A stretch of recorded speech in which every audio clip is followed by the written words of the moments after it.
आज की वीडियो में सीखेंगे एज का सभी प्रयोग इन इंग्लिश स्पीकिंग। गाइस, अंग्रेजी बोलने में एज का काफी यूज है, जो कि आप अलग अलग तरीके से इसका यूज कर पाते हैं। तो आज हम लोग जानेंगे एज का एक एक यूजेस कि कैसे यूज इसका किया जाता है। तो चलिए सबसे पहले समझते हैं हम लोग एज मतलब के नाते या फिर के तौर पर। इस सेंस में के नाते या के तौर पर के सेंस में आप एज का यूज करते हैं। फॉर्मूला हो जाएगा सबसे पहले आपका सब्जेक्ट वर्ब, इसके बाद आपका ऑब्जेक्ट आ भी सकता है, नहीं भी आ सकता है। इसके बाद आपका आ जाएगा एज, और एज के बाद आपका कोई नाउन आएगा। तो चलिए एग्जांपल से आप समझ पाएंगे कि वो कैसे नाउन आएगा। एग्जांपल है कि राहुल वहां मैनेजर के तौर पर काम कर रहा है। तो आप सेंटेंस सिंपली बनाइए कि राहुल वहां काम कर रहा है, तो सेंटेंस बनेगा राहुल इज वर्किंग देयर। अब मैनेजर के तौर पर तो हो जाएगा एज अ मैनेजर। इस प्रकार से आप समझ सकते हैं, बहुत ही इजी है। के तौर पर या के नाते के लिए आप एज का यूज करते हैं। इसी प्रकार से मेरा भाई शिक्षक के नाते तुम्हें सही रास्ता बताया। तो सेंटेंस पहले बनाइए कि मेरा भाई तुम्हें सही रास्ता बताया। तो सेंटेंस बनेगा my brother told you a right way, शिक्षक के नाते एज अ टीचर। इसी प्रकार से दोस्त के नाते मैंने उसका मदद किया, तो आई हेल्प्ड हिम, मैंने उसका मदद किया दोस्त के नाते एज अ फ्रेंड। इसी प्रकार से आप कई सारे सेंटेंसेस बना सकते हैं with the help of as.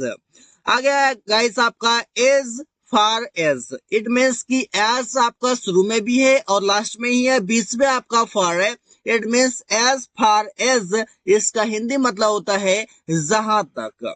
इसका कई सारे यूजेस हैं। जब हम लोग इंग्लिश बोलते हैं तो उसमें बहुत सारी जगहों पर एज फार एज का यूज करते हैं। तो इसका फॉर्मूला हो जाएगा, सबसे पहले आप लगाएंगे एज फार एज, इसके बाद आपका सेंटेंस आएगा। सेंटेंस मीन्स जिसमें आपका सब्जेक्ट वर्ब और ऑब्जेक्ट होगा। एग्जाम्पल देखिए, इससे कि जहां तक तुम्हें पढ़ना है तुम पढ़ सकते हो। तो सेंटेंस बनेगा as far as you have to study you can. अब दोबारा भी हम पढ़ने के लिए स्टडी दे सकते थे, लेकिन वर्ब को रिपीट करने से कोई फायदा नहीं जहां पर आपका बातें अंडरस्टूड हो। जहां तक पैसे की बात है मैं तुम्हें दूंगा, तो जहां तक के लिए हो जाएगा एज फार एज पैसे की बात है तो मनी इज कंसर्न्ड, मैं तुम्हें दूंगा, आई विल गिव यू। इस पर से सेंटेंस बनाया जाता है बहुत ही इजी वे में। आगे आपका गाइस राहुल, जहां तक राहुल जानता है वह जरूर बताएगा। जहां तक इस सेंस में आएगा तो एज फार एज आप लिख सकते हैं। तो सेंटेंस बनेगा as far as Rahul knows, Rahul जानता है वह जरूर बताएगा, he will surely tell you या फिर टेल मी। इस पर से आप यू को आप बदल सकते हैं, ऑब्जेक्ट है आपका, यू को आप मी में बदल सकते हैं, आप चाहे तो हिम में भी बदल सकते हैं, आप चाहे तो देम में भी बदल सकते हैं। इस पर से आप यहाँ पर समझ सकते हैं, या फिर आप इसे नहीं भी देंगे तो कोई दिक्कत नहीं है। इसी प्रकार से आगे गाइस एज सून एज, इसका मतलब होता है जैसे ही। जैसे ही के लिए आप यूज करते हैं एज सून एज का। अब ये इसका फॉर्मूला क्या होता है? फॉर्मूला ये है कि आपका एज सून एज सबसे पहले आएगा और इसके बाद आपका एक सेंटेंस आएगा। आप सेंटेंस में तो जानते हैं कि सब्जेक्ट वर्ब और ऑब्जेक्ट होते हैं। एग्जांपल देखिए, इसे जैसे ही मम्मी दरवाजा खटखटाई मैं डर गया। तो सेंटेंस बना as soon as my mom या फिर mom knocked the door I got scared। इस पार्ट से बनाते हैं as soon as mom knocked मतलब खटखटाना, the door दरवाजा, I got scared मैं डर गया। इस पार्ट से आप यहाँ पर समझ सकते हैं बहुत ही इजी वे में। आगे गाइस आपका जैसे ही मैंने फोन रखा राहुल ने उठा लिया। तो सेंटेंस बनेगा as soon as I kept the phone Rahul picked up। Pick up मतलब गाइस होता है उठाना, आप यहाँ पर समझ सकते हैं। जैसे ही वह चिल्लाया मैंने उससे मोबाइल दे दिया। तो as soon as he shouted, I gave him a phone. इस पर से आप बना सकते हैं I gave him a phone. बहुत ही इजी वे में सेंटेंस बनाया सारा है। कई सारे सेंटेंसेस आप ऐसे ही बना सकते हैं। आगे गाइस आपका एज का मतलब होता है की तरह, और इसी के तरह एक और है आपका लाइक का भी मतलब होता है की तरह। अब ये जो आपका एज है ये बताता है आपका क्वालिटी, और लाइक बताता है आपका रिलेशन। मतलब की तरह तो आपका बताएगा एज क्वालिटी बताएगा, विशेषता बताएगा, उसके क्या क्या गुण है, और ये लाइक बताएगा रिलेशन कैसा है। इस पर से आप समझ सकते हैं, एग्जाम्पल से आप समझ पाएंगे। फिलहाल फॉर्मूला समझिए। फॉर्मूला ये है कि आपका सब्जेक्ट होगा, वर्ब होगा, एज, इसके बाद आपका कोई नाउन या प्रोनाउन आ सकता है। अब देखिए एग्जाम्पल इस प्रकार से है कि यह मोबाइल मेरा मोबाइल की तरह है। अब यहाँ पर समस्या सबसे पहले बताइए कि की तरह जो है यहाँ पर क्या बता रहा है, रिलेशन बता रहा है या फिर क्वालिटी बता रहा है। यहाँ पर देखिए मोबाइल का रिलेशन नहीं बता रहा है, यहाँ पर आपका मोबाइल का क्वालिटी बता रहा है कि मोबाइल मेरे मोबाइल के तरह है। तो आप यहाँ पर क्या यूज करेंगे, एज का यूज करेंगे। तो सेंटेंस बनेगा this mobile is as my mobile. इसी प्रकार से राहुल का पेन मेरा पेन की तरह है। अब की तरह जो लिखा हुआ है किसके तरह, मेरा पेन की तरह। यहाँ पर क्या बता रिलेशन या क्वालिटी, यहाँ पर गाइस क्वालिटी बताया जा रहा है। आप यहाँ पर एस का यूज करेंगे। जैसे कि Rahul pen is as my pen. इस पार्ट से आप सेंटेंस बनाते हैं। अब यहाँ पर देखिएगा कि जहां पर आप एस और लाइक दोनों का यूज कर सकते हैं। आप एग्जांपल समझ, जैसे कि तुम मेरे बहन की तरह हो। अब यहाँ अगर उसका विशेषता बताना हो तो आप यहाँ पर क्या कर सकते हैं, विशेषता बताने के लिए, गुण बताने के लिए आप एस का यूज कर सकते हैं। और जब रिलेशन की बातें हो तो उस समय आप लाइक का यूज कर सकते हैं। तो यहाँ पर आपका दोनों कंडीशन हो सकता है। तो जो कंडीशन को लेकर आप चलते हैं उस कंडीशन के लिए दोनों में से किसी को आप यूज कर सकते हैं। तो सेंटेंस बनेगा आपका you are as my sister, या फिर you are like my sister. Because English speaking में दोनों लोग यूज करते हैं, दोनों अलग अलग सेंस के लिए यूज करते हैं। इसी बात से वह मेरे दोस्त की तरह है। तो सेंटेंस बनाते हैं he is as my friend. अब देखिए एज माई फ्रेंड से मतलब यहाँ पर ये है कि मेरे दोस्त की क्वालिटी वैसा है जैसा कि उसमें है। इस पर से समझ सकते हैं कि he is like my friend, मतलब कि रिलेशन वैसा है कि वो मेरे दोस्त की तरह है। इस पार्ट से आप समझ सकते हैं, जहां पर रिलेशन की बात वहां पर लाइक, जहां पर क्वालिटी की बात वहां पर एज। तो नो कंफ्यूजन गाइस। इसी बार से आप आगे समझते हैं एज सुन एज पॉसिबल, जिसे एक फ्रेज माना जाता है कि एज सुन एज पॉसिबल। इसका मतलब होता है जितना जल्दी हो सके। इससे आप इंग्लिश में बोलते हैं गाइस असेप भी बोलते हैं, ASAP। असेप का मतलब होता है एज सुन एज पॉसिबल। इसी प्रकार से सेंटेंस बनाया जाता है। इससे पहले फॉर्मूला इस पर होगा कि एज सुन एज लगा देंगे, इसके बाद पॉसिबल कॉमा फिर सेंटेंस। एग्जांपल देखिए, इसे जितना जल्दी हो सके यह काम पूरा करो। तो मतलब as soon as possible complete this work. इसी प्रकार से जितना जल्दी हो सके एक मोबाइल खरीद लो। तो सेंटेंस बन जाएगा आपका as soon as possible purchase a phone, या फिर बाय अ फोन। इसी बार से बना सकते हैं जितना जल्दी हो सके वहां पहुंचो। इट मीन्स कि as soon as possible reach there. इस पर से जब हम लोग स्पीकिंग करते हैं उस समय काफी यूज करते हैं as soon as possible complete this work purchase a phone reach there. इस पर से सेंटेंस आप इसलिए बना सकते हैं। गाइस आगे आपका गाइस जितना जल्दी हो सके राहुल को बुलाओ। It means as soon as possible call Rahul. इस पर से सेंटेंस बनाया जाता है। आगे गाइस आपका एज मच एज, इसका मतलब होता है जितना, जितनी, जितने। और एक आपका एज मैनी एज, इसका भी मतलब होता है जितना, जितनी। अब देखिए हिंदी में तो दोनों आपका सेम होता है, लेकिन कंडीशन ये है कि आप एज मच एज का यूज करते हैं अनकाउंटेबल के साथ। अनकाउंटेबल आपका नाउन रहेगा तो आप यूज करेंगे एज मच एज, और अगर आपका काउंटेबल रहेगा तो आप यूज करेंगे एज मैनी एज। तो यहाँ पर आपको ये समझना पड़ेगा। अब देखिए आपका फॉर्मूला हो जाएगा आपका एज आएगा, बीच में आपका मच या मैनी दोनों में से कोई भी आएगा जैसा कि आपका नाउन होगा। फिर आप लगाएंगे एज, फिर आपका प्लस फिर सेंटेंस। अब देखिए एग्जाम्पल है जितना अभ्यास तुम कर रहे हो अंग्रेजी सीख जाओगे। जितना अभ्यास, तो अभ्यास आपका क्या है? अभ्यास आपका काउंटेबल है या अनकाउंटेबल है? गाइस इसे हम लोग रखते हैं अनकाउंटेबल की श्रेणी में, तो सेंटेंस बनेगा एज मच एज प्रैक्टिस। जितना अभ्यास तुम कर रहे हो यू आर डूइंग, अंग्रेजी सीख जाओगे, यू विल लर्न इंग्लिश। इसी बात से जितना पैसे तुम खर्च कर रहे हो यह ठीक नहीं है, तो सेंटेंस बनेगा as much as money you are spending it is not good. इस पर से आप समझ सकते हैं मनी भी आपका अनकाउंटेबल में रखा जाता है, ये आप ध्यान में रखिए।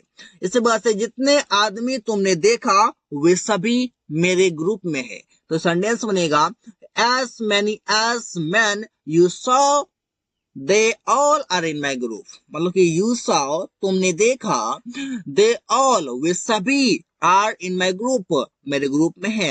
अब आपका यहाँ पर मैंने इसलिए लगा क्योंकि आदमी आपका काउंटेबल है, आदमी को गिना जा सकता है।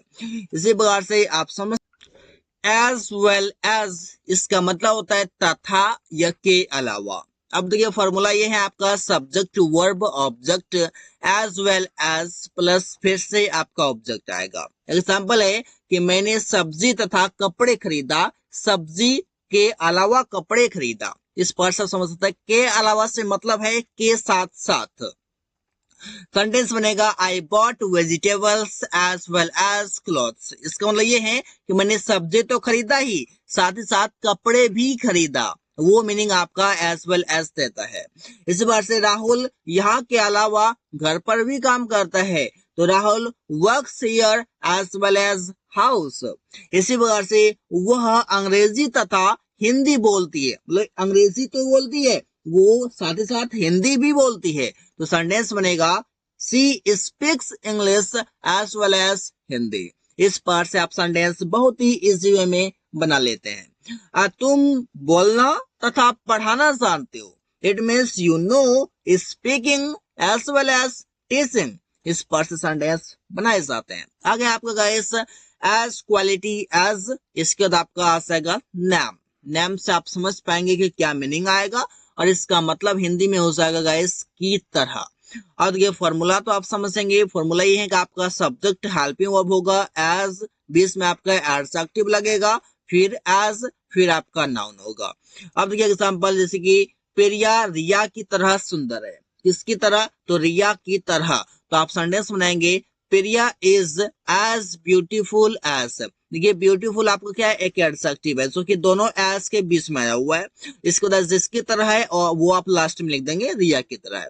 इसी बार से तुम पेड़ की तरह लंबा हो, you are as tall as tree. इसी बार से रवि रमेश की तरह मोटा है, Ravi is as fat as Ramesh. आगे गाइस आपका एज इफ और एज दो, ये दोनों का जो मतलब है मानो या फिर जैसे कि, इस सेंस में यूज किया जाता है। अब ये जैसे कि फॉर एग्जांपल वाला नहीं है, और ये मानो या जैसे कि के लिए आप यूज कर लेते हैं एज इफ या एज दो, दोनों आप एक दूसरे जगह पर यूज कर सकते हैं। और ये फॉर्मूला आपका हो जाएगा, सबसे पहले एक सेंटेंस लगेगा एज इफ, फिर से आपका सेंटेंस। एग्जांपल कि राहुल ऐसे बोलता है मानो वह बहुत ज्ञानी हो, तो सेंटेंस बनेगा राहुल स्पीक्स एज इफ मानो ही वर वेरी नॉलेजेबल। इसी प्रकार से तुम ऐसे डांस करते हो मानो डांसर हो, तो सेंटेंस बनेगा you dance as if you were a dancer. Guys मैं बता दूं कि मानो और जैसे कि जो आपका आ रहा है सेंटेंस का मीनिंग, इसमें अगर आपका वो बताएगा अनरियल, तो सेंटेंस आपका पास्ट में बनेगा। इट मींस पास्ट में आप जो यूज करेंगे वॉज और वर को यूज करते हैं, लेकिन यहाँ पर आपका काल्पनिक सेंटेंस है जिसमें कि आप वॉज का यूज नहीं करते हैं, ओनली वर को यूज करते हैं, चाहे आपका सब्जेक्ट कुछ भी हो। यहाँ पर आप देख रहे हैं कि ये आपका सिंगुलर है तो वॉज यूज होना चाहिए, लेकिन यहाँ पर वर यूज हुआ है। यू के साथ तो आप वर ऐसे भी यूज करते हैं, लेकिन आपका वर हमेशा यूज किया जाएगा क्योंकि मानो डांसर हो, आप डांसर तो है नहीं। देखिए तुम ऐसे डांस करते हो मानो डांसर हो, मतलब कि कभी कभार डांस कर लेते हो तो मानो डांसर हो, ऐसे डांस करते हो, तो डांसर रियल में नहीं है, लेकिन वो डांसर ऐसे बोला सा है कि डांसर हो, तो यहाँ पर आप अनरियल है, आप वर का यूज कर सकते हैं। देखिए राहुल ऐसे बोलता है मानो बहुत ज्ञानी, मतलब कि बहुत एक्स्ट्रा बोलता है, डिंग हाँकता है, तो वहां पर आप क्या बोलते हैं, बहुत ज्ञानी हो, ऐसे बोलता है। तो यहाँ पर वो ज्ञानी है नहीं, बल्कि उसे बात बात में बोला जा रहा है ऐसे, तो वो रियल नहीं है, अनरियल है। तो अनरियल के लिए आप पास्ट में यूज करते हैं वो से वर, लेकिन यहाँ पर वो उसका यूज नहीं किया जाएगा क्योंकि काल्पनिक है, ये आपका बात रियल नहीं है। इस बार से आप समझ सकते हैं। वो ऐसे सलाह देता है मानो वकील हो, क्या वो वकील है रियल में? नो, वो अनरियल बातें हैं। जब अनरियल बातें हो तो आप वहां पर वर्ड का यूज करेंगे पास्ट टेंस में, तो सेंटेंस बनेगा ही एडवाइसेस एज दो ही वर एन एडवोकेट। देखिए वर्ड का यूज हो गया यहाँ पर क्योंकि बात अनरियल है। इसी बार से वह ऐसे कर रही है जैसे कि वह अपना काम पूरा कर चुकी है। अब समझिए यहाँ पर ऐसे कर रही है, वो काम पूरा कर चुकी है। अगर ये बातें सत्य है तब तो आप इसके अनुसार बना देंगे, तो बनेगा आपका प्रेजेंट टेंस में, तो बन जाएगा सेंटेंस के सी इज सेइंग एज दो सी हैज कंप्लीटेड हर वर्क। इस पर से आपका सेंटेंस बना जाता है। आगे आएगा इस आपका एज, जिसका मतलब क्योंकि के लिए यूज करते हैं। अब इसका फॉर्मूला आपका होगा सब्जेक्ट हो जाएगा एज, अब यहाँ पर आपका सेंटेंस। अब देखिए क्या है कि आपका सब्जेक्ट नहीं बल्कि आपका एक सेंटेंस आएगा गाइस, आपका सेंटेंस और दो सेंटेंस के बीच में आपका एस होगा एक कंजंक्शन की तरह, जिसका हिंदी मतलब क्योंकि होगा। अब देखिए एग्जांपल, राहुल अंग्रेजी सीखता है क्योंकि उसे एक अच्छा नौकरी लेना है, तो सेंटेंस बनेगा राहुल लर्न्स इंग्लिश, राहुल अंग्रेजी सीखता है एज क्योंकि he has to get a good job, उसे एक अच्छा नौकरी लेना है। इसी बार से मैं बाजार गया क्योंकि मुझे उससे मिलना था, तो सेंटेंस बनेगा I went to market as I had to meet him. इसी बार से अंग्रेजी बोलते रहो क्योंकि बिना बोले कभी नहीं सीख सकते, तो सेंटेंस बनेगा कीप स्पीकिंग, अंग्रेजी बोलते रहो एज क्योंकि विदाउट स्पीकिंग, बिना बोले यू कैन नेवर लर्न, तुम कभी नहीं सीख सकते हो। इसी प्रकार से आपने सीखा एज का use. So guys that's all for today, thanks for watching.